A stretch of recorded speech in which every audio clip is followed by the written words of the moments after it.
13వ ward Mahatma Gandhi cloth complex వద్ద గత కొంతకాలంగా పెండింగ్లో ఉన్న డ్రైనేజీ సమస్య పరిష్కారానికి 27 లక్షల వర్క్ శాంక్షన్ చేశారు.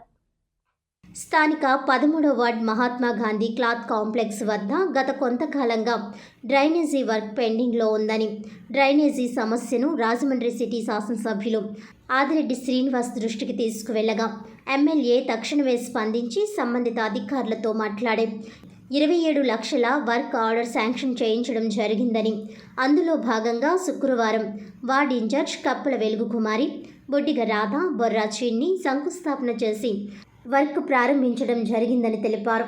ఈ కార్యక్రమంలో వార్డ్ ప్రెసిడెంట్ నగరబోయిన రామకృష్ణ, బేతాల శ్రీనివాస్, గుత్తుల దుర్గారావు, మంద నారాయణ, పాత గొలుసుల సత్యనారాయణ, ఏలూరు దేవి ప్రసాద్, చొక్కా రామకృష్ణ, బ్యానర్ భావి, తొట్ట రాజేష్, మజ్జి దావీదు, కూటమి నాయకులు పెద్ద సంఖ్యలో పాల్గొన్నారు. గత వైసీపీ ప్రభుత్వంలో 5 సంవత్సరాల నుంచి మరి 13వ వార్డులో ఉన్న తాడితోట మార్కెట్కి సంబంధించినటువంటి డ్రైను సగం వరకు కట్టి సగం నుంచి ఆపేశారు.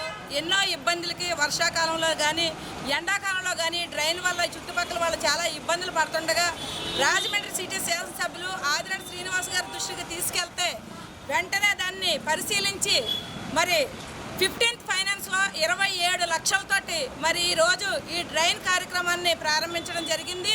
అంతేకాకుండాను మరి ఎటువంటి ఎక్కడ ఆపుకోకుండా ఇమ్మీడియట్గా ఈ డ్రైన్ వేయాలని మరి ఆదిరెడ్డి శ్రీనివాస్ గారు ఆదేశించడం, అటువంటి ఎమ్మెల్యే గారు, డైనమిక్ ఎమ్మెల్యే గారు, రాజమండ్రి సిటీ ఎమ్మెల్యే గారు ఆదిరెడ్డి శ్రీనివాస్ గారు మాకు ఎమ్మెల్యేగా రావడము, అలాగే ప్రతి వార్డులోనూ ఏదో ఒక వర్కులు జరుగుతూ ఉండగా మా 13వ వార్డులో కూడాను ఈ వర్క్ని మరి ఇన్ని సంవత్సరాలుగా నిలిపివేసిన ఈ వర్క్ని ప్రారంభించడం మాకు చాలా సంతోషంగా ఉంది.